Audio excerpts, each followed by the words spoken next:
אז ערב טוב לכולם, ברוכים הבאים, ואני שמח לפתוח כאן את הרעיון המיוחד הזה ערב כאן עם ליסה ניקולס, וצפויה לנו כאן שעה מרתקת ומרגשת. ליסה היא אחת המרצות המבוקשות בעולם בנושאים של מוטיבציה, יש תקשורת בינלאומית, מנכ"לית של חברה שהפלטפורמה הגלובלית שלה שירתה עד היום קרוב ל-30 מיליון אנשים בכל העולם. יש לה סיפור חיים מאוד מאוד מעניין שתכף תשתף איתנו. היא מחברת של 6 ספרים רבי מכר, והספר השביעי שלה, Abundance Now, או שפע עכשיו, צפוי לצאת לאור בקרוב. אז אני רוצה כבר לעבור לאנגלית, אני מזכיר שיש לכם בצד את תיבת הצ'אט, שאתם יכולים לשלוח לנו שאלות, ואנחנו מוכנים להתחיל. So, hi Lisa, very Hi, glad you're here. How are you? I'm excited to be here with you and everyone else. Hello, everyone. So it's great to have you here. I've been doing a lot of these interviews, and I must tell you that this is the one I was really looking forward to. Actually I got to know you from the movie The Secret, Yes. and watching a lot of you on YouTube and videos, and I know that you always get me inspired. So I'm sure everyone else will enjoy you here with us today. Well, I'm excited to be with you. I'm excited to share my time and my insight, and most of all, to share my heart with you. Thank you. So, you have a very interesting life story. So maybe we can start with that. You can share, your journey in the path that, you took in life. Sure. Well, interesting. I've had a very interesting journey, to say the least. A lot of people look at my life today, and I live a life today where I travel the world. My name is known in over 170 different languages. I have an amazing business in life, but it didn't start that way. 21 years ago, I was struggling. I was broke, and I was broken. And being broken are two very different things. Broke is about not having money. Broken is when your spirit is broken, when your belief is tested. When my son was born, he'll be 21 this year, I had to get on government's assistance. And I'm not sure if you have that there, where I didn't have enough money to pay for my own lifestyle. I didn't have enough money to feed my son. And I needed to get government's help to feed my son. I was that desperate and that broke. And something happened when my son was 8 months old. I didn't have money to buy him Pampers. I didn't have money to put Pampers on him. And I had to wrap my son in a towel for 2 days. And that was that moment, Eran, when I just got tired. I got tired of struggling. I got tired of being afraid of my own greatness.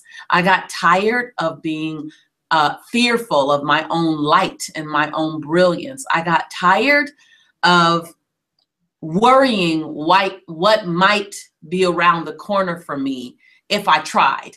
I was just fed up. I was fed up with playing small. And what I realized, Eran, was my playing small was someone else's playing big. So, and I'll say that again, my 70% is someone else's 159%.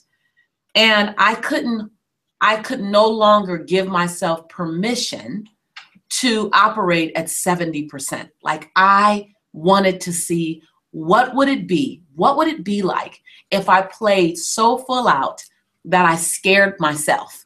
What would it be like if I played so full out that, thank you, sweetie, that my life, I was willing for my life to look nothing like it had ever looked before. And you got to know that that's scary, because sometimes we're more comfortable with familiar.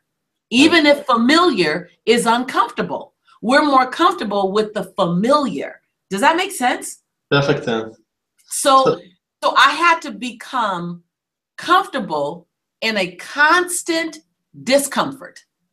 Like, I had to be willing to wake up and become uncomfortable again. Wake up and become uncomfortable again. And I, just for the sake of I'd like to call it like rebirthing myself. I don't know if that sounds weird, but I was willing to forfeit anything I had ever known for something I had never seen, to be the woman that I had always known that I could be, but I hadn't been yet. And I just got radical. I got radical on every front. So you're at the, as you describe, you're at a very low point in life, and you say to yourself, well, I can't bear this situation anymore. But yes. So what's your first step? Because I know that people who are listening and watching to that, yes. Might be in similar position, and yes. they probably ask themselves, so what did you do? What is the thing you did? Yes, and that's the question that they should be asking. Because if I were in anywhere of a similar situation than the situation I was just expressing to you, I would be asking the exact same question. Okay, Lisa, give me the how-tos. Give me the what did you do? So number one, and I say number one, but it's not in the order of what's most important, because they were all pretty lateral to me. So one, I began to feed myself a different food, which means not physical food. So not broccoli, not rice, but brain food. Exactly, Eran. I began to open up books where I can relate to the author and they can have me see beyond my circumstance. I needed someone that could see further than me, pouring into me, and I needed it to be something that I could afford. So a book, I could afford. An audio book, I could afford. And then I went from there, Eran, and I began to go to trainings. I wanted to go and be around people on my left and my right that were working to further themselves as well. I needed to find myself a new tribe, a new community, a new environment. I love my family. I love my friends, but they satisfied a different part for me. I could no longer expect my family and my friends to be my everything. I needed to find a group of people that were thinking like this with me, that they were like way out here. And so I began to go to conferences, and I got to tell you something. I didn't understand a thing they were saying. Not one thing. They're a bunch of older white men all speaking about money, speaking about entrepreneurship, speaking about freedom, speaking about prosperity. And it was like, no habla español. Like I didn't understand a word, but I kept going back and I kept going back and I kept going back. I went to the same training. You will not believe this. I went to the same training 42 times. Oh.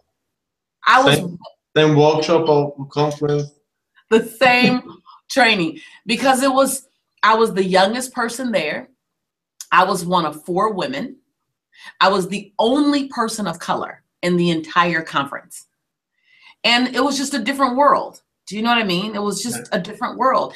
And so I didn't understand what they were talking about. Corporate law. They were talking about, ROIs, return on investments. They were talking about revenue streams, multiple revenue streams, financial forecasting. None of that made sense to me. But I committed to myself that I would not get up from the table. I would not get up from this table until I understood what they were talking about. It just happened to take me 42 times. I don't think it'll take the average person that long. So I'm not recommending that you go to the same conference 42 times. One of the reasons why I do conferences, one of the reasons why we do live streams so that all your community can join us here in California. And the way I do my conferences now, I piece them together really clearly because I'm always thinking as if I were the student in the chair. And that student shouldn't have to come 42 times, but I did, and I was willing to. And so, I read the books, and I mean, I didn't just read the books. I devoured the book. I didn't read a lot of books. I got to tell you this. I didn't read 15 books. I read 1 book. I read 5 books each 5 times. So instead of reading a lot of material, I deep dived into the material that I had. I lived the conversation. I lived what I was reading, and I wouldn't live the whole book. I'd live 1 chapter at a time, 1 chapter. And some chapters would take me a year to begin to live. When it said clean up your credit, clean up your finances. Okay, that took 9 months. And, you know, when it said, you know, set healthy boundaries, learn how to say no when you need to say no. Well, that took 18 months, you know. And so I began to live the book. So I didn't read a lot of books. I just read a few books, and I lived that. I began to live. The first book I read was 7 Habits of Highly Effective People by Stephen Covey. And that was a really hefty book for me to read. The newest book, you mentioned Abundance Now in my introduction. I heard, even though you were speaking another language, I could hear it. I wrote that book. That's the first book I've ever written. That's a leadership book. And I wrote that book for the person who's in the position that I may have been in anytime over the last 20 years, and they want a leadership book to help them do things differently. I wrote that book, and the entire time I wrote the book, Eran, I was thinking about what 7 Habits did for me the whole time, because I wanted someone to be able to have the breakthrough that I was able to get. And I'm not saying just pick up Abundance Now, but if you pick up 7 Habits and you like it, then you can pick up Abundance Now and like it too. So I wanted to be for other people what Stephen Covey was for me. Perfect. So it's quite a journey, and you know, so this was your, you know, where you started, and what are you doing now? What's your company is doing today? It's a loaded question. So as I mentioned earlier, today my name, my brand, my business is known in 170 different languages, minimal.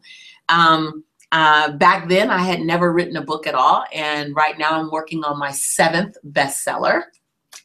Fingers crossed, 7th bestseller. My company is now international. I just returned from Croatia, and I just returned from Australia, and I am on my way this year to Dubai, and I'm on my way to Nigeria, and next year I'll be in Ireland and in London. Last year I was in Kazakhstan. The year before that I was in Kiev. So I'm really excited. We have an international reach where we're serving people around the globe. I am now not just a speaker. I am a CEO of a training and development company. So now I not only train and teach people how to transform their lives, but we also train and teach people how to coach, how to speak, how to train, and how to become authors. So now I train the trainers. I train people who are change agents like you on how do you build your brand? How do you build your business? How do you create multiple income streams? We now have online, like an online university that we just launched last month called World Class Speakers Alliance.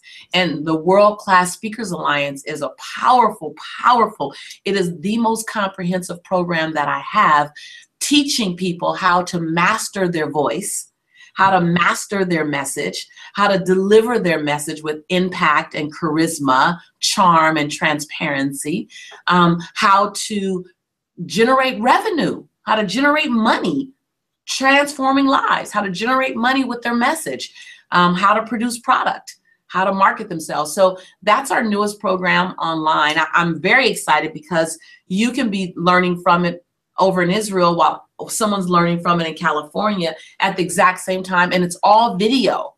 So it's not just words, it's video. So we spent nearly $50,000 and hundreds of hours recording module after module after module. And so I'm just excited that I'm able to create what we call an entrepreneur's university. And whether you're at the beginning level or you're at the PhD level, we have something for you. I think you mentioned this training, and I think I saw a video of you. I think it might be in maybe a Mind Valley conference or something, talking about speaking, and it was, I must tell, it was one of the best sessions I saw, how to speak from stage, very insightful, and I highly recommend to anyone watching this to get a hold of this video. It's on YouTube. It's really amazing. Thank you. Thank you for that acknowledgement. I'm very passionate about teaching people how to not only harness their message, their true, transparent message, because people want to hear your truth. They don't just want to hear what you know. They want to hear your truth. And there's a way in which you as a leader, as an entrepreneur, as a CEO, as a speaker, as a coach, whatever business you're in, you need to know your message. You need to know your story. If you're selling Post-it notes, or if you're selling, mouse pads, you still, as a business owner, you need to know your message. And so I'm very passionate about teaching business owners, especially speakers, teachers, authors, and coaches, how to master how to tell your story and how to impact, and not just impact, but infect your audience. Perfect. So I want to ask, if someone is listening to us now and he's like on, starting a business, starting any kind of a big project, what would be your key advice to him, how to do it right? Absolutely. So let me first say this. If you're starting your business, just trust me when I say this, and you may see me in 2 years or 3 years or 5 years or a year, and you'll say, Lisa, you were right. It's going to cost you more than you think. and it's gonna take you longer than you thought. And you're already nodding, so you know that I couldn't agree more. Yes. So I think that number one, that when you need to make a plan, because when you make a plan, you don't have to make it up. You just have to work the plan. And the plan is going to change, but make a plan. And a plan looks like a business plan. Most people don't want to take the time to produce a business plan. But I want to tell you this, when you produce a business plan, you affect every aspect of your business. So in a business plan, you need to have several key things. You want to write this down. You want to have literally what's your product or your service that you're selling? What is it that you're offering? Number two, you want to have who is it that's your ideal market?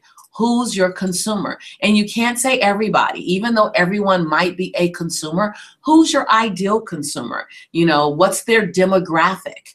What age are they? Where are they located? What's their psychographic? What makes them buy? Why would they buy you? You also, you need to know your product and your service. You need to know who you're serving. You also want to know, how will you get to them? Where are they gathered? Where do they go? What are they searching on the internet? What are they Google searching so that you know what media to buy? So how will you reach them? That's your marketing plan.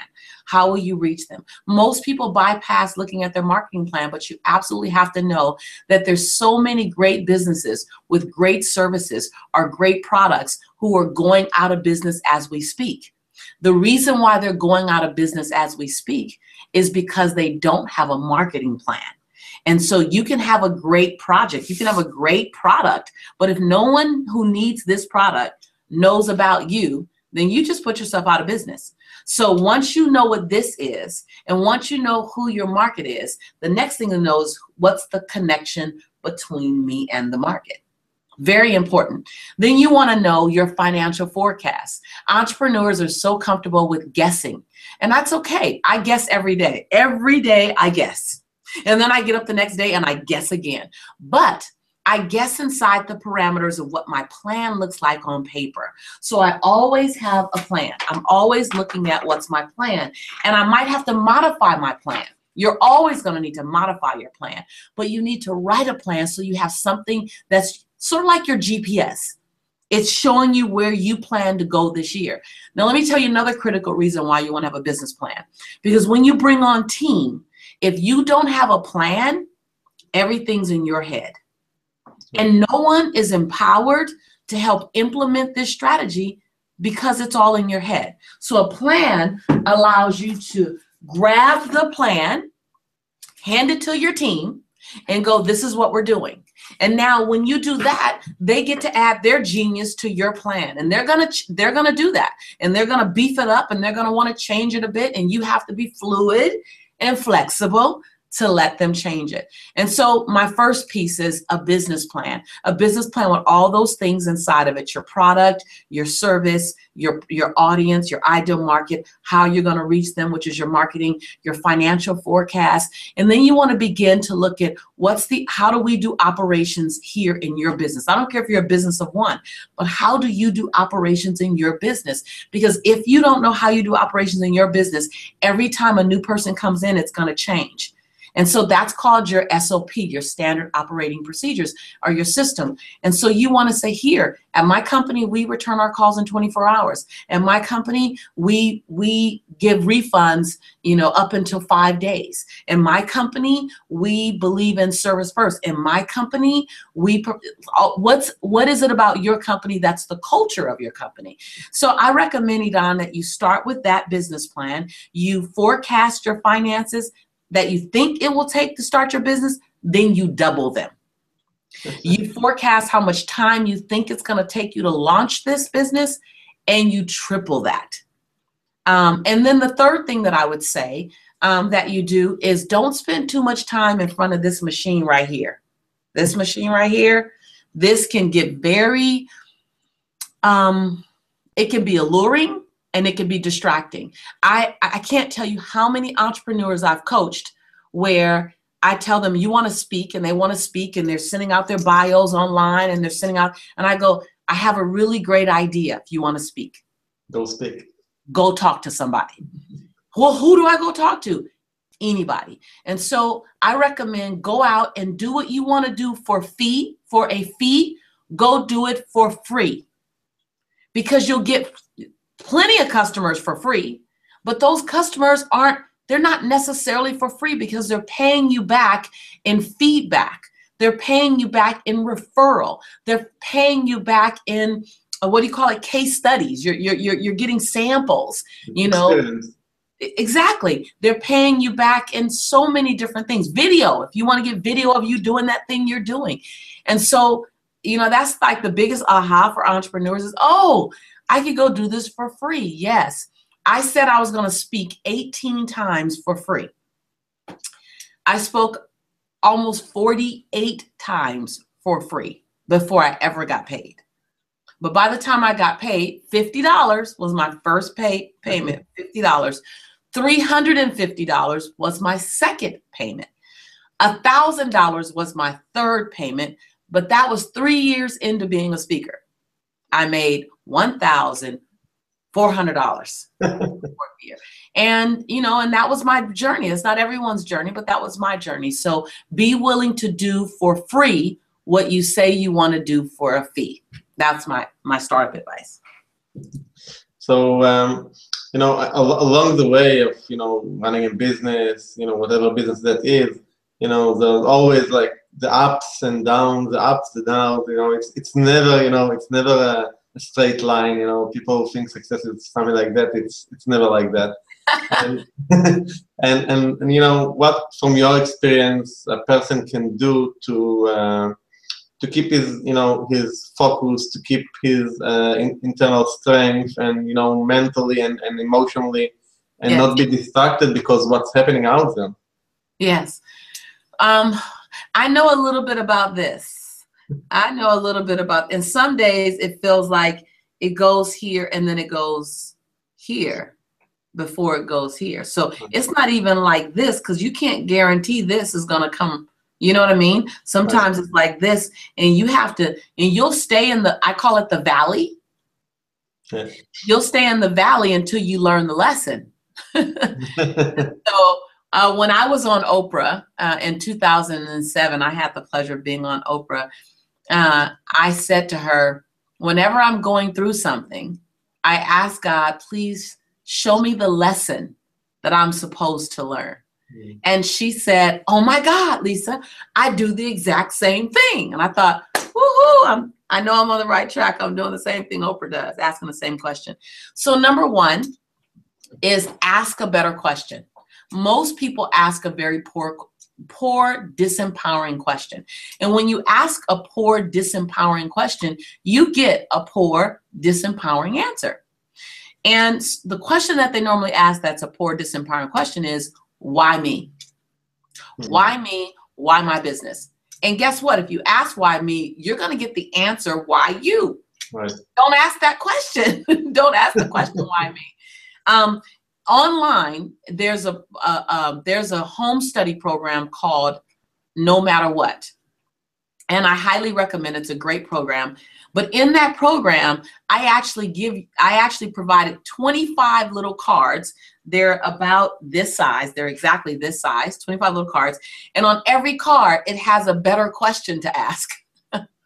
Because I learned the hard way, but I learned that, oh my God, if I ask a better question, I'll get a better answer. So I'm going to see if I can get someone on my team to bring me in some of those questions. But number one is when you're going through it, you want to ask a better question. Hold on. Can you bring, I'm going to try to get it in here, me a no matter what home study course. Sorry, you guys. I want to show you some of those questions right now. So, so number one, ask a better question. And number two, if you're only looking at, let's say you're in the valley and you're only looking right here, you're going to get stuck in the valley. You have to know where you're going on the other side. You have to be so clear. Goes back to that business plan. You got to know what we're planning to do by the end of this year. We're planning to do $250,000 by the end of this year. We're planning to do $50,000 by the end of this year. We're planning to do $5 million, $15 million. I need to stay on that. Or by the end of this year, we're planning to touch 100,000 people. We're planning to impact 22,000 teenagers. We're planning to touch 1.5 million lives. You got to be so clear that of what you're doing, that this moment doesn't become a stop sign. It's just a speed bump. And you got to treat every valley like it's a speed bump. It's going to slow you down. It is going to slow you down, but it's intended to slow you down. So when you have to slow down during that valley, we'll all go through it. Literally, I go through them. I don't go through them as much as I used to, but I go through them. And I go through them, and just to let you know, I go through them not just financially as a company, because I go through them financially. We're growing, and sometimes I don't have enough finances to manage how fast we're growing. Like I need to hire 20 people right now. Okay, I don't have the finances to hire 20 new people right now. So that's kind of like it slows us down. Or I'm going through a valley. I'm going through a valley physically. You know, physically my body goes, good Lord. I just recently released, as you can see my face, can you tell I look a little different? Yeah. Right? I recently released a little over 60 pounds. Wow. Yeah, so that was a big hurdle for me. By the same token, emotionally, sometimes I go through a valley emotionally where I have a 20-year-old son. I love being around. I've been on the road. You know, I go through this time where I want to be at home with my son. And so I got to figure out, how do I fly him in? I flew my son to Australia for 4 days. So he literally was in the air almost as long as he was on the ground. But I just needed to see him. I needed to see him. And in 4 days, we went to a stunt academy, and I created a fake movie. We fed the koala bears. I got chased by a kangaroo. I jumped out of a plane, and I surfed in the ocean in 4 days after being on stage for 5 days in front of 2,000 people. So you can imagine how tired I was, like tired. But I needed to have my mother time. Do you know what I mean? Right. And so you're going to go through valleys in different perspectives. You want to keep the vision for the long-term goal. You want to ask for help. Write that down. You want to reach out and ask for help from other people who are not going through it with you. You can't get help from people who are going through the storm with you. It has to be someone who's far enough away from it that they can see the other side, and they can say, keep coming. You're on the right path. Don't give up. And so you have to keep that support network, and it doesn't have to be a big network. It also gives you perspective.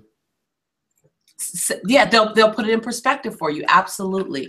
And then the last thing, and this is me, and in whatever your faith is, you have to believe in a higher power. Something, someone you can surrender it to. And because at the end of the day, I'm a child of God being obedient to the assignment on my life. And in whatever your faith is, surrender and go, use me and direct me. And if this isn't the right path, because sometimes a valley and a speed bump could be to stop you so you can be directed into the right direction. And so listen to your intuition. Listen to that intuitive part of you that's always talking, your GPS, your personal GPS, your personal God placement system. Is that system is yours for you to, and whatever your faith is, it says, listen, there's a quiet whisper guiding you, and be willing to listen to that. And move your ego out the way. Move your she-go, ladies, out the way. Perfect. I have a question, from one of our viewers right now. It relates to what we were just talking about. And she says that she feels that she has like two forces inside of her. One is the one who's pushing her towards achieving her goals, but the other one is like dragging her back to remain in her comfort zone. And she says it's like a constant battle. How do I win once and for all and keep me steady with high energy to work towards my goals? Is that Tamara? Yes. I see it. Hi, Tamara. Hi, Tamara. So first of all, Tamara, you have to remember that your highest good is always the winner. You're still wondering which one can win, and you're not operating in absolute yet. So absolute, you're designed to do the highest good on this planet, non-negotiable. That's what you're designed to do. Now, what will keep you from doing that, Tamara, is your fear of playing bigger than you've played before. Your fear of being seen. See, a lot of people, their fear isn't of failure. Their fear is of success. And so you have to understand fear is false. Fear is not even real. Fear, F-E-A-R, false evidence appearing real. Fear, F-E-A-R, false evidence appearing real. So you need to disempower that negative chatter. Now, I have it. I have it just like you. And I know I'm gonna look a little crazy right now, but I'm okay looking crazy for you. So let's say here's my positive self-talk and here's my negative self-talk. And they're both going full force. Every day, they both go. And I allow this one to guide me. And what I do with my negative self-talk, and I kid you not, I look right at it and I go, thank you for sharing, but you have no power in my life. So when I hear it, I talk back to it and I remind it that it has no power in my life. I mean, look at me now. I look at my life now, and now I'm traveling all over the world. I still have my chatter saying, Lisa, you didn't even graduate from college. How are you qualified? And I turned to it and I said, I'm qualified because of my life lessons. I'm qualified. So I literally disempower my chatter. So you can't try to outrun it, because everywhere you go, your chatter's following you everywhere you go. So don't try to outrun it and don't try to ignore it. Confront it. Confront it. Now, here's how you do it. I know I look crazy doing that. But I'm okay. I told you before I was going to look crazy. But here's how you do it. And I write this in my book, No Matter What. So I give you this technique in No Matter What. I also give it. I just want to say, your book, if I'm not mistaken, was translated to Hebrew, right? Yes. No matter what. I want to say its name in Hebrew so people can look it up. It's called, הספר של ליסה נקרא בכל מצב בהוצאת מטר. הספר שהיא מתייחסת אליו. Yes. So in the book, I tell you to, and even if you don't get the book, do this. Take a piece of paper and title the paper, Exposing My Lies. So that's what you title the paper, Exposing My Lies. And then I want you to, in pencil, I want you to write down each lie, Tamara, and everyone else that's listening, write down each lie that you tell yourself, okay? And in between each lie, I want you to skip 4 lines in between each lie. So write the lie, skip 4 lines. Write the lie, skip 4 lines. Write the lie, skip 4 lines. Then I want you to grab a red pen. Of course, I don't have a red. I want you to grab a red pen. Now, this isn't a pen, it's a marker, but I want you to grab a red pen. And in between each lie, I want you to listen to this conversation, your positive conversation, and I want you to write the truth. Even if you can't believe the truth today. So you don't have to believe it yet. Just write it. So lie in pencil. Write all the lies first. Don't try to write the lies and the truth. Just write all the lies. Now, mind you, the more you're doing in the world, and Eran, the bigger you play, the more lies you have. I just gotta tell you. So when I first did this exercise, and I do this exercise twice a year I do this exercise. And I've done this exercise now for maybe 7, 8 years. So the bigger you're playing in the world, the more lies you have. So I had 6 pages, 6 pages where I would write the lie, skip 4 lines, write the lie, skip 4 lines. So you can fit probably about 6 lies on 1 page. I had 6 pages. The second time I did it on a red-eye flight to New York. I had 6 hours on the plane. I kept writing my lies. My book was already out. As a matter of fact, I was using my book to do the exercises. But I was doing it just as a woman. I had like 12 pages. Now, the last thing you do is after you've written the lie, you take the red pen and you write the truth in between each lie. Tamra, then I want you to go back and I want you to read the lie, the truth, the lie, the truth, the lie, the truth. And I want you to read it for 3 days. 3 days. The lie, the truth, the lie, the truth. Why? Why? Because neuro-linguistic programming, your brain, the way it operates, is the next time you think, Tamra, of that lie, that negative talk, your brain will automatically see the red ink, which is the truth. On the 4th day, I want you to erase the lie because you wrote it in pencil. I want you to erase the lie. And then all you're left with is your truth. It's delicious. I use that kind of stuff. Oh, look, they got my text.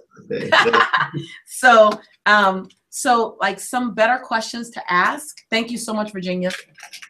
Better questions to ask is how have my experience in life prepared me for this moment? Can you see that? Yeah, perfect. Now, in this packet, this is the program. In this packet is just 25 better questions to ask. So you may not know all of these questions, but just ask yourself more empowering questions.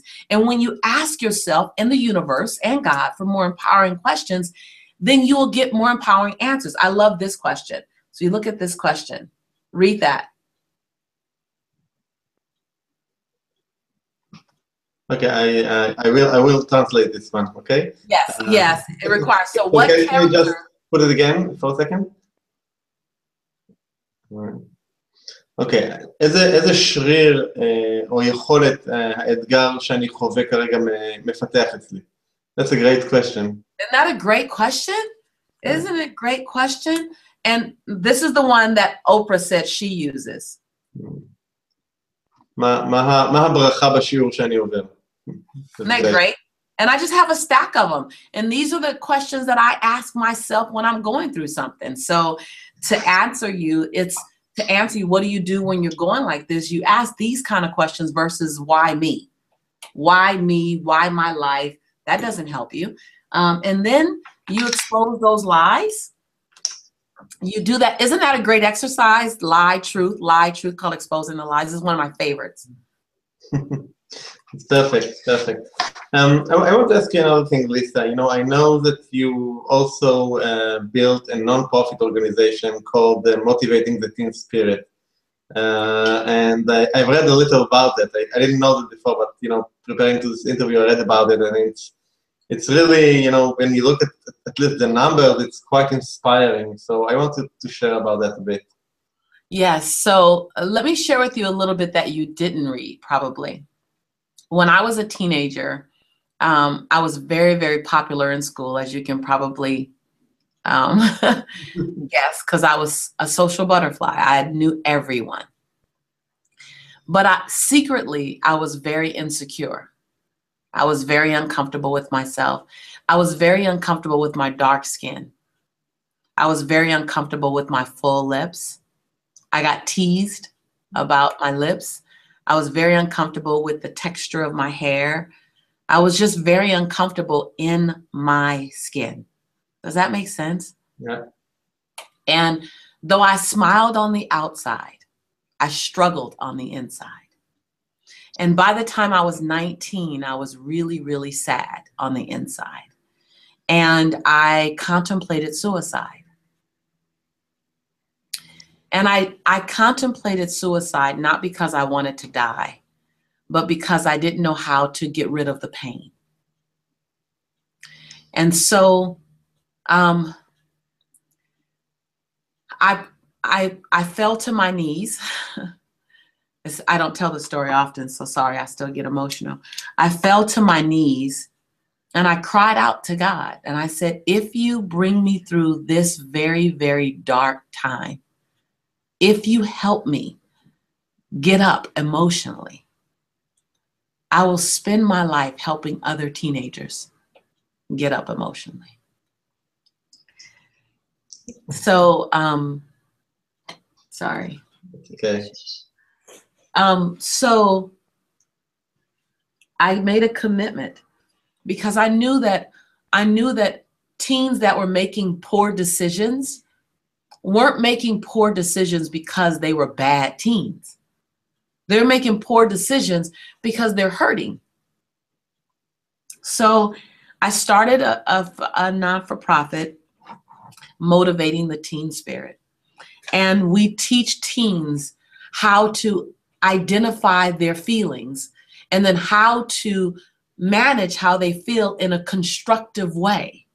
How to identify anger, how to identify hurt, how to put a word to sadness, how to put a word to fearful, how to put a word to lonely, how to set healthy boundaries and say, no, I don't want to smoke. No, I don't want to drink. No, don't touch me.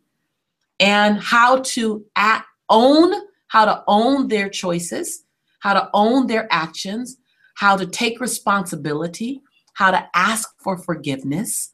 And we've worked with over 250,000 teens now internationally. We've prevented on record over 3,000 teen suicides, and even more than that, as you know. And if you ask me, Eran, what I could do until the end of my days, until I breathe no more breath, it's working with teenagers. And all over the world. I want to come to Israel and work with teenagers. I want to teach other people how we do it, because we have a phenomenal success track record. And I don't want to be the only ones with that. Not when it comes to our children. I want to show you and show other people, how do you really, really impact a teenager's life? Because it's not the way we think. It's very different. And we've somehow learned, grace of God, we've somehow learned how to do it. And I'm grateful. Yeah, that's amazing, really. Thank you for sharing this kind of behind of the scenes story about that. It's really quite an amazing activity when you know how you describe it. So you have a new book coming out. I do. I do. I'm very excited about it. So it's called Abundance Now, and I want to give you the opportunity to share with us, kind of a sneak peek into the book. It comes out in September, is that right? Yes. So I want you to know, only you and everyone in your tribe today this is the only time I'll be at this point, and you're here. So I have the final manuscript in my hand right now. That's what I was holding up earlier. Wow. It just got printed right before our time together. You get a sneak peek at the cover of the book. Amazing. It's like I'm going to read it this weekend, my manuscript. So talk about divine timing, right? Yeah. This book is a testament of So let me just start with my first book, No Matter What. No Matter What was how do you build your bounce back muscles? How do you get back up? That's all that book was about, is how do you get back up from the valley? This book is now that I'm standing up, how do I climb up and stand on top of the mountain? Does that make sense? Yeah. So chapter 10 in No Matter What was, I've caught my breath. And chapter 1 in Abundance Now is, what do I do with my breath? Does that make sense? Yeah. So this book is a leadership book that teaches you how to be responsible for your life. How do you make your life bigger than you? How do you make your life be a change agent for other lives around you? How do you use the dash, meaning the time between when you were born and when you transition and leave this place, that dash in the middle? How do you use it for your highest good? How do you take your life and you empower, enrich, and enchant other people that you leave an endowment? An endowment, the concept of an endowment, is something that continuously feeds the planet after you're gone, right? So how do you leave a life endowment? How do your life becomes an endowment, like Mahatma Gandhi, like Mother Teresa, like Nelson Mandela, like Martin Luther King, all these phenomenal people. How do you and I, and every person listening, how is our lives now an endowment? How do we enrich our relationships? How do we inspire the people watching us? That's what this is about. What do you do? What can you do in the now? And the whole concept of now, and if you notice, now is in all caps, now. Because I want it to be like a scream, now, abundance now. Because so often, Eran, we're waiting on something to happen to have abundance, right? Yeah. I'll have abundance when. I'll have joy when. I'll have more happiness when. And I go, what better time than now on my way to then? Right? I want happiness now. I want love now. I want joy now. I want peace of mind now. How do I have it now while I'm on my way to greater later? So it's a juicy book. I tell stories I've never told before. I open up in ways I haven't opened up before, believe it or not. I have stories in the book of my students who I saw their lives transform in front of me. And so it's going to be a really, really juicy title. And you have to know that I want to meet with you again. And I want to meet with everyone that's on this Google Hangout again, because I'm looking for ambassadors. I'm looking for Abundance Now ambassadors. And that's not just like a recruitment of people. An ambassador will have to do certain things, live a certain way. We'll all live by the same creed. We'll all project the same message. And I want you to give me an excuse to come see you guys. So come visit our ambassadors. So I want to hang out with you again. We'll talk about what does it mean to be an ambassador. I want to share that with you. And we're having ambassadors all over the world. We're going to have Abundance Now ambassadors. And then we're going to have a global abundance day. And we're all going to hang out on Google Hangout all around the world. Is that going to be cool? Is that going to be so cool? Amazing. Yeah, Amazing. I'm going to organize it, and you are going to be our representative in our Israel community. Hey. I'm serious. It's going to be big. It's going to be huge. We'll love to participate in that. That sounds really amazing. Yeah, really it'll be amazing. It will be just that. It will be a conscious conversation to explain that abundance isn't available to some of us. It's available to all of us. Amazing. So we're getting like closer to the hour, and you want to give people also the opportunity to, you have on your website, you have a free 10 days radical action plan. I will just put out a pop-up for people so they will be able to see it. And I want you to talk about that. What is it, and how do you, what people can get out of that? Yes, I'm reading the comments. I love you guys too. I love you guys. I see people saying, Lisa, you are a true inspiration to all of us. Thank you for sharing. Thank you so much. I love No Matter What so much. I love you too. Thank you so much. Is that Ricky? Ricky. Yeah, Ricky and Paul and the person who said, Lisa, you're a true inspiration. Their name is it's Guli. Goody. I love you guys. Goody. Thank you so much. I appreciate you. So I love the 10 days to inspiration, because what I realize is that if you give me small steps to take in bite-sized, digestible things that I can inhale, then it's not about getting a lot of information. It's about getting a small amount and implementing it, then another small amount and implementing it. So when you can go to coachwithlisanichols.com, or you can go to my website. And it's a free gift. It's just put in your email and it's a free gift. And every day I'm going to give you a piece of insight. And my recommendation is that you treat it as if you're sort of like in a 10-day mini course. And your question, the better question, remember we talked about better questions, right? Your better question that you should ask every day when you get the email is, what can I do today that applies this to my life?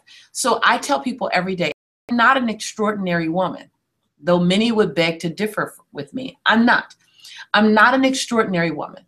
I'm an ordinary woman who chooses every day to do one extraordinary thing. So I really want you to understand, I am an ordinary woman who chooses every day to do one extraordinary thing. So if that's me, then what extraordinary thing can you choose to do every day? Because that makes us so much more alike. Now, I've done so many extraordinary things over so many days that now my life is extraordinary. And so this 10-day tool that I want to gift you with is simply the beginning of every day. Do something that makes your knees knock a little bit, something that makes your teeth chatter a little bit, something that stretches you a lot. Every day, just one thing.